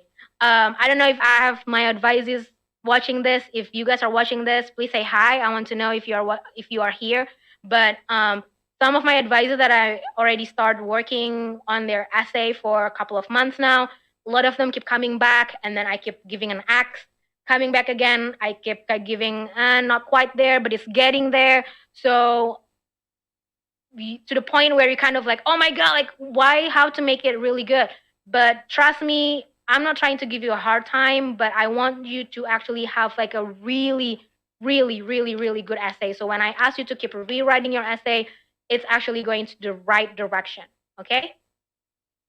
So, EducationUSA America advisors, of course, we are here and we are ready to review and give feedback of your essays. Remember, we assist you on the structure, not grammar. We do not review scholarship essays. I think this is something that I have not talked about tonight. But FYI, we do not review scholarship essays. So if you're applying for LPDP or if you're applying for Fulbright maybe just like on a case by case basis. But LPDP for sure not. And we are not reviewing any scholarship that is still in Bahasa Indonesia. Okay. My schedule for an essay review is technically any day from 5 until 9. So I only have 4-hour slot every day. But ideally, I prefer Friday, Saturday, Sunday, Monday. So feel free to email me first if you want to do that. Or if you want to reach out to Santika, Santika is available on the afternoon shift from 1 until 4. Okay? If you want me to take a look at your draft, feel free to send me an email. I leave it here. Or Santika can help you again in the chat box to leave our emails there. We don't do offline reviews, guys. By the way, I don't appreciate when people email me and, "Hi Vina, this is a draft. Please take a look at it, and I look forward to your comments." No, I want you to be present. I want you, when I review your essay, I want you to be present because that's actually when we are really brainstorming, right? So I only do offline review on some cases. For example, if I know this advice is for a couple of times now, and then the essay is 90% almost good, and then sometimes I would say, hey, yeah, I'll be able to take a look at it, just, like very minor comments. But if this is going to be your first time or second time or whatever, I still want you to be present when we do the essay review. Okay? Okay, question time. So 8:03. Hopefully you guys are learning something new, but I am going to say hi to Santika. And how are we doing, Santika? Hi, Fina. Thank you so much for the very, very detailed presentation. The chat box is just so crowded. Many of them actually asked a lot of questions, not only about essay, but more on like maybe, I want to take bachelor, I want to take master. Is it free? Like EducationUSA services and everything. So yeah, I really love that you guys have so much interest on EducationUSA because that's what keeps us going, right, Fina? Yeah. And yeah, guys, so I want to let you know that all of the EducationUSA services are free. If you missed the introduction that Fina did earlier when we started this event about EducationUSA and what we do, I'll be happy to fill you in. I can also give you the contacts, which I already did in the chat box. But if you are watching from other platforms, feel free to email us at jakarta.atamerica@educationusa.org. And we have a lot of questions actually that I have already answered in the chat box if you are in Zoom. But we also have some questions from YouTube, Instagram, and if you are watching from Facebook, Instagram, or YouTube, you have questions, just put your questions in the comment box and send it, and our social media team will pass it to Fina and me. So yeah, I'm going to answer some questions before asking Fina the questions, other questions. Santika, real quick, if you can actually give me the link to the Excel sheet, that would be wonderful. Okay, I'm going to share it to you in the chat box. And okay, here we go. I'm going to direct message you. Vina? I'm looking at some of the participants here. Yeah. And very excited. I see some familiar Yeah, names. we definitely have our one, some of our advisees and some regulars, which is Herman. It's very very fun to see a lot of people who keep coming back, even when a lot of people in watching in Zoom say that they missed the beginning of your presentation and they kind of panic like, can we have the slides and everything, but unfortunately you cannot have the slides. But I told them to rewatch this on YouTube and give them the YouTube link, and you can the whole idea with this event, right? Like, we definitely want you to actually watch it from the beginning, because I create the slides with a like a really nice flow. But if you miss the first part, you're going to kind of like, oh, okay, what is this, right? But yeah, don't worry.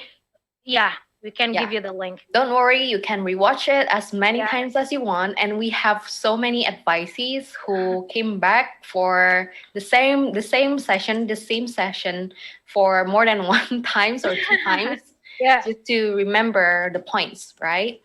So yeah, you can do that. And I'm going to answer one question. Actually, not to answer, but to call out from YouTube. Arin Maulinda, you asked question on halo @Amerika untuk konsultasi, apakah bisa konsultasi essay CCIP? Thanks. So our social media already asked for that. What is CCIP? And the answer is Community College Initiative Program. It's from the part of the Fulbright. Like, I would kind of like reluctant in reading it, to be completely honest with you, because the CIP essay is not a university essay. Right. So basically, like what we're going to talk about tonight, you are not necessarily going to have that on your essay. But again, case by case, we would probably be able to do that, but oftentimes we'll have to say no. Right. So it's the same with another question coming in as actually about the scholarship essay. You mentioned that we are not doing scholarship essay. We are not giving any review for scholarship essay. And I actually answered in the chat that actually it's a bit tricky, because scholarship essays have kind of different standards and kind of like expectations for the applicants, which we sometimes won't really know the details in that, especially if it's like, let's say kayak LPDP, because they can also redirect the students to other countries and everything, which makes it tricky for Education USA per se.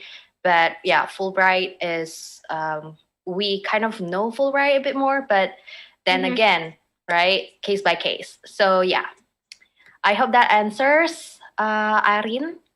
And next question, I find this question very good, Vina. So this is from Randy in Zoom. I just wanted to make sure how to make a striking personal statement when the applicant has a track record which has very few achievements, also never participated in volunteer organizations. In what aspect I could use to make a personal statement striking? Thank you. So can I guess that Randy here is applying for a bachelor's degree? I didn't ask, but I could ask. Yeah, but if you are actually applying for bachelor's degree, and because technically if you want to apply for a master's degree with this type of, you don't really mention about like your volunteering experience. Exactly. You don't really mention about like your achievements and everything. Why? Because that's going to be on your resume, and we want to put it in your resume alone. We don't want to kind of like mix it with like our essay. But this is like a very typical for like high schools, which is completely like, it's a really good question. But then here's the thing, for bachelor's degree type of essay, because we tend to worry so much about, oh my God, I have to be very active on my last year of high school because I'm going to tell the admissions committee that I created this app, or I've been doing this and that. It's not always the case that you want to put in your essay. But then again, it's for bachelor's degree, I think the university may ask you a very particular question, and it's actually oftentimes when I read these questions, it's not always about what have you done? What kind of activities that have you done when you Mhm. were still in high school? I don't really actually often see that. And that's why I kind of like sometimes when I work with high school kids, I don't know why you guys are so worried about, oh my god, I haven't done this, I haven't done Yeah. that. And Yeah. this is like no, you don't have to worry about it. That's why they call it personal essay. They want to know about you. Like what have you like who are you? You know, like Exactly. who are you? Yeah. Exactly. So yeah, before I, think about if Randy is going to apply for a bachelor or master, I Mhm. actually said the same thing that you Yeah. said, that Yeah. those achievement and volunteer and organization should stay in your CV or resume, and in your essay, regardless of you are applying for bachelor or master, US essay is very future oriented, and if they want to know very specific things about you, and I've seen this in undergrad essays, for the prompt, it's very very specific. It's like, how do you cope with stress? Yeah. That's a question. So they want to know you, like how you will act, what you will do if this and that happens. So it's not so much about, okay, what did you do, how many hours did you dedicate in here and there. So don't panic too much on that. Read the prompt, and this is important. If Fina, I think Fina haven't mentioned it, but when you sent your essay draft to Fina or me in a Word document attached in that email, please copy paste the prompt, if any, like minimum or maximum words or whatever questions that they give in the official university website. Copy paste it to on top of your essay draft, so Fina and I can check whether you answered the question or not. Okay. And I think I want to continue the, talking about the essay, Vina, kayaknya tadi, because I mentioned different countries. Mhm. So Faris in Zoom have a very interesting question here. Do universities outside of the US require a different kind of SOP compared to the US? And I said, I'm not entirely sure because I, don't do other essays than the US. But what we know for sure is US is very future oriented, and it is not okay to recite what you have in your CV or resume, like, okay, I've been working here for 4 years from this, this month until that month, and after that I moved to here and there. It's all in the CV and resume, and you are going to submit that. They require that in the US universities. So citing that in your essay is kind of like, I don't know, like you put I twice, have yeah. effort on that. I don't know, Santika, like I have seen Mhm. essays from people, for other countries, and I'm actually really surprised Right. when I read it, to the point where you don't need someone else to take a look at your essay whether it's good. Right. Because it's really like autobiography. Why do you need to ask someone about it? Like it's about your life. It's like Right. almost narrative. Doesn't Like a make timeline. a lot of Yeah. sense, right? Yeah. So Okay. which is I think it's okay, but it's just like how it's different than the US, right? The US, they are very straight point. They really, again, like they really see this essay as something that is very personal. So I actually seen a lot of essays for like different countries where people start with My name is. yeah, hello, my name is Fina. I graduated from University of blah blah. I've been working with EducationUSA for da da da da. And then Wow. like literally the timeline, and I said, and you get accepted, and they said, yeah, and I was like, whoa. Oh, okay. And then now I know. Now I know there are not a lot of people who want to go to the US, but I don't like. It's totally fine with me because people who want to go to the US is just already like in this loop. Different. Like it's like already like we are like in a Yes. bubble, like, and I like it just to focus on that. I'm not saying that applying to other university outside the US is bad. No, of course not. For me, education wherever you are, even like in Indonesia, is good. It's just that when it comes to the US, like you get a lot from like the education there, but then you have to sacrifice a lot of times. You really need to work a lot to get there. But trust me, it's worth it. It's worth it. Yep. And that's definitely even more worth it. I mean, from our end, we receive a lot of feedback from advisees who are successful and already in the US, and they have friends who went to other countries and they're like, oh, you're doing that? We are not doing that. in out of US. Like, why? Yeah. Yeah, I those love kind of reading this chat. chat, right? Fania said You guys are she was amazing. very captivated and didn't even look at the chat box, which is already hundreds of them. Thank you, Faris. I hope that answers your question. I'm moving to the next question. Sure. From Herman. So he kind of summarized what you have been, explaining this whole presentation, Fina. He said essay writing is principally how we show our true self, our uniqueness, and our strengths. Make an essay that really makes us different from others and ensure that we are worthy being chosen. Apakah benar, Kak, tidak ada standar baku ini soal menjadi original? Is it right? That is a really good question, Herman. Because do you want to know like the funny part about like this whole presentation tonight? Is actually the structure that I'm giving you. That's not like the one rule when it comes to essay writing.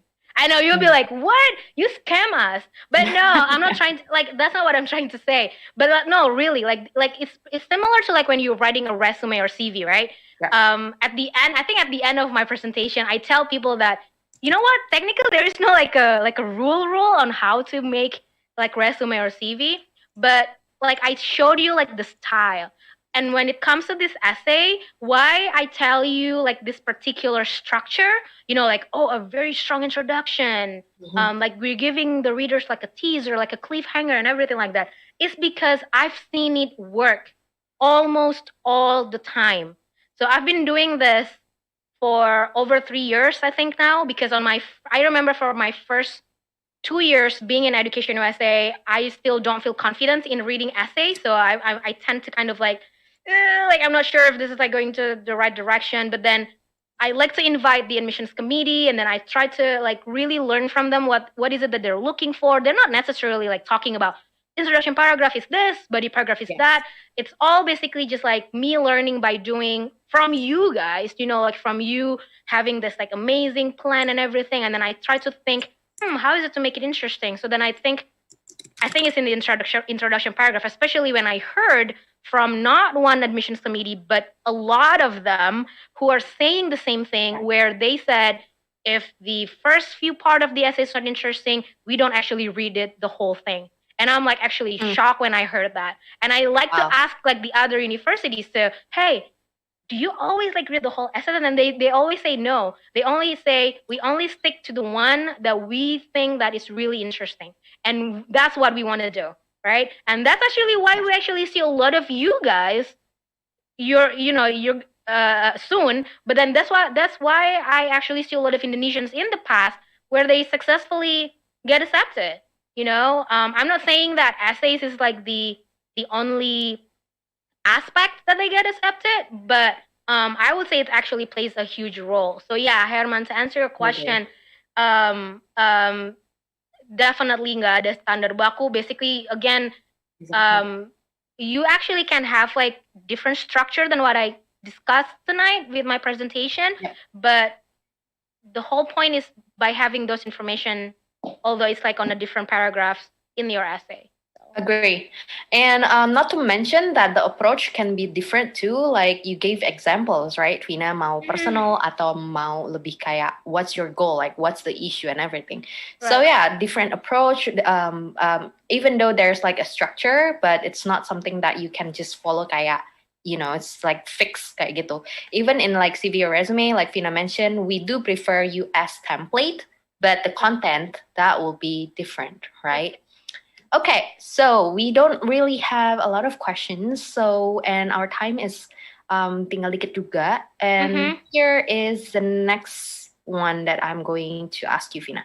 Is it okay to reapply at the same campus that rejects us? Can I show my SOP to get reviewed by EdAmerica advisor? So EducationUSA advisors, again, a lot of people kayak dari tadi you present udah yang kayak nanya, boleh nggak review and everything. So yes, definitely Vina loves essay, and if you miss the context information that Vina shared, you can email us at jakarta.atamerika@educationusa.org or go to EdAmerica website we have dedicated tab of EducationUSA. You can find us. Yeah. Terus pertanyaan lainnya itu, where is it? Okay, reapplying at the campus that reject us. What do you say? Yeah, no, absolutely. I am currently working with one of my advisees, and he is actually a re-applicant because he got rejected last year for an MBA programs in the US. And you don't worry about, maybe some of us think that, oh, if you get rejected the first time, maybe it's not a good time in applying the second time. The way I look at it is actually the opposite. I feel like if I'm the admissions committee and then let's say you're applying last year and then for whatever reason we cannot accept you, and then I actually see your name again applying this year, the way I look at it, I feel like you're very determined in applying to this program to the point where I want to get to know you more. So what happened with this one specific advisor that I mentioned earlier is that he didn't even get called for an interview last year. So it's very common when you are applying for MBA programs, right? To get an interview as the next level, as the next step. And then he didn't even get an interview last year. And then this time he revised the whole essay, and then he actually just got called an interview. Yay. And yeah, so hopefully he got it. But then I'm pretty sure that the university is kind of like, you are applying again, huh? So you're not giving up. So don't worry about it. Keep applying, but you just need to, change the essay again probably and stuff. And I agree with Vina completely. Like, but another thing that you maybe want to check, like if you're already reapplying and maybe you want to reapply again, then you may want to check the university if they have certain regulations on that. You just want to make sure that they allow more than how many times reapplicants, right? Yeah, and even like from last year, meaning that the advisees that I have worked with many times for fall 2020 for this year, and unfortunately they didn't get accepted. I checked on them, and the majority of them, if not all of them actually, they are saying that I'm reapplying again. I'm going to apply again. So, and I love that about you guys. This is what I love about people who are in the beginning know that the US is always going to be their destination. There are a number of people who are, and I think we discussed this with Santika and number of people last time when we actually see some people who would, oh yeah, I'm going to apply to the US, but then if I don't get to the US, I'm going to just, pick other countries. Don't get me wrong, that's okay, guys. Like seriously, that's okay. But having backup is fine. Yeah, but I will appreciate more, or not appreciate, I will get more excited in helping you, in working with you, if your choice of countries is just the US, so. Yes. Yeah, the fact that kayak we meet this advisee yang udah dapat LPDP, kan ada pilihannya 3 universitas kan.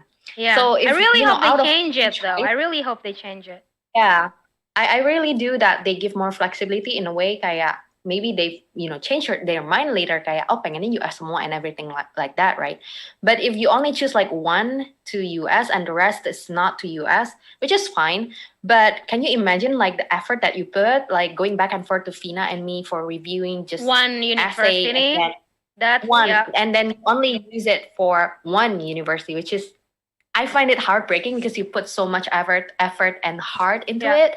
And you only use it for one university, which like people bother to take GRE or GMAT only for one university. Like if you can, we don't really recommend that. So we actually really love it, ya San. Kalau misalnya kita nemu advisee yang apply ke negara mana aja, terus kayak mention semua uninya tuh yang kayak US semua, walaupun hardcore, but I love it. I love it. Yeah. Because I think it's just a better strategy juga. Kayak tadi you mentioned in GRE, kayak if you only need that to US and then you are taking it just for one university, I think it's just lumayan nggak efektif dan nggak efficient juga. So and I received private message from Zulfin Rahma. Kak tadi lihat beberapa contoh essay di mana acceptable essay atau motivation letter. So motivation letter is not the term that we use in the United States. The presentation, all of this presentation is about US essay. So if you missed like the beginning or the samples that Fina showed in the presentation, kindly go to our YouTube to rewatch. I can provide the link after this in the chat box, so check that out. And one last question, Fina, because we only have 5 minutes left. Yeah. And this is more like clarifying the things that you already actually explained. This is from Sarita in YouTube. Dapat bantu cek esai kita, tetapi apakah membantu substansi secara umum atau juga bisa cek sampai grammar juga? So we don't do grammar, and I don't really understand the part substansi secara umum.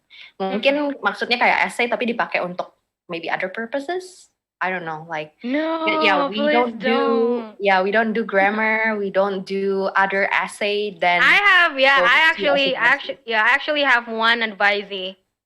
Which I really found it unfortunate that she would ask my time to review her essay for the US, and then she decided to actually use it to apply to the UK, and I'm really, really sad.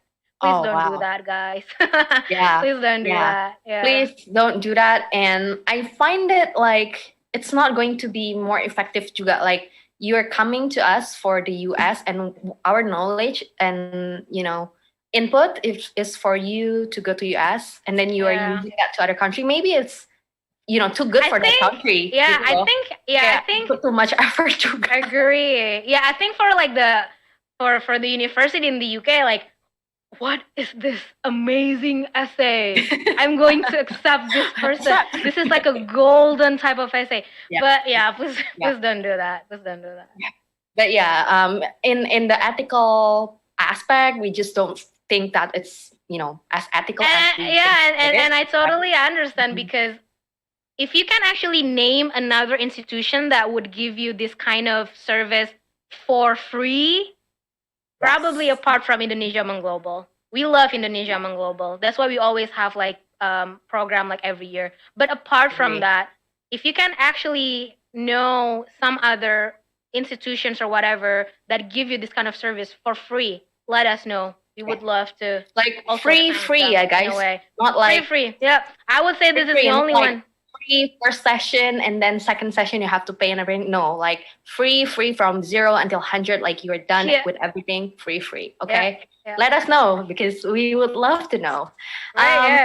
This is one last question, Fina, from Asma Wita in Instagram. How to write essay to find a supervisor in USA, and is it difficult to find PhD supervisor? So this is really interesting, because I just had a new advisee who reached out to me. Dia ngasih draft this email that she wants to send to the PhD professor that she wants to work with. Dia kayak nanya, is this okay to send and everything? And when I read it, I love it. Like she introduced herself from Indonesia, which we already mentioned. Like itu udah plus gitu loh. You bring in diversity and your perspective. Terus kayak dia bilang, I want to work with you because you do this and that. I have been following the work since 2013 and everything, which is amazing. And then explain things like what you want to do and everything. So if it difficult or not, is really depends on your effort to research and put time to make progress. I don't think it's difficult, but you just need to put more time to research kayak profesor mana, department apa, university apa yang have what you want and what you're looking for. So in difficult terms, enggak. And for PhD, we are actually happy that they actually give more funding, ya, Vina, ya. Oh yeah. Most of the PhD candidates, we don't really have to worry about like LPDP or Fulbright, because oftentimes the universities in the US for the PhD program, they will cover that for you. And in terms of like contacting the professor, if I may add what Santika just said real quick, is that it is quite common if you want to apply for a PhD in the US that you would contact the professor, but sometimes there are also universities where they are stated on their website that you don't have to contact any professor, you just apply first and then they will worry the rest. They will, like help you find the professor. But in terms of like finding the professor, there are so many ways to do it. if you have like a really good stock, like kayak ngecek-ngecekin orang-orang gitu kan. Yes. If you are really good in doing that, that's basically what you're going to do when you're like searching for the right university. So when applying for a PhD is more like really getting very personal. Dan levelnya tuh beda banget sama master's degree. Master's degree juga personal, but PhD is another level personalnya gitu. So you definitely want to like really, like bener-bener kayak harus match banget between yourself and the professor gitu. And yeah, don't contact just one professor. Contact more than one professor, and then really, and then really, like really decide which professor who are really eager to work with you, and that you are actually really eager to work with them as well. So yeah. Yes. So it has to be mutual karena kayak Vina bilang tadi tuh kayak lumayan personal banget. And if you're saying like how to write that essay, I don't think it's an essay. It's actually an email first. Is an introduction. Essaynya itu later on when you're like research proposal and everything else, like personal statement, which is the application itself, not like how you reach out to the professor. Okay, I hope that answers the question, and that wraps it up. I'm going to give it to Vina so you can pass it to the team. All right, thank you so much, Santika, for helping me in the chat. I would love to read it again, the chat. I haven't read it the whole thing, but really, guys, thank you so much for watching this session. I really hope you guys learned something new. I'm going to have this again every month, so we're going to have this again next month. In fact, I already have the date, so if you want to share with your friend or anything, please feel free to do that. And I'm going to take a look again who are watching this session, and then I really, really hope you guys are come to us. Please consider talking to Santika or talking to me via Zoom. We are basically here to help you. Just a heads up, we are getting busier in terms of like the number of advisees, but don't let that stop you in coming to us, because I still want to see more. I want to see more than what we already have right now. So please consult with us. We are here for you guys, so you guys you don't feel like you're like alone in this. And we're going to have the group advising. So check your email. It's going to your email very soon. Finally. Group advising. Finally, I think it's group going to be really fun. Anyone wants to join? Yes. Chat box, nanti nambah lagi. Yes, so let us know if you want to join the group advising. But thank you guys again, and I'll see you on our next event. Don't forget IELTS last session this coming Saturday. And I'm going to give you back to Anton. Thank you. Okay, thank you very much, Vina and Santika, for the wonderful presentation.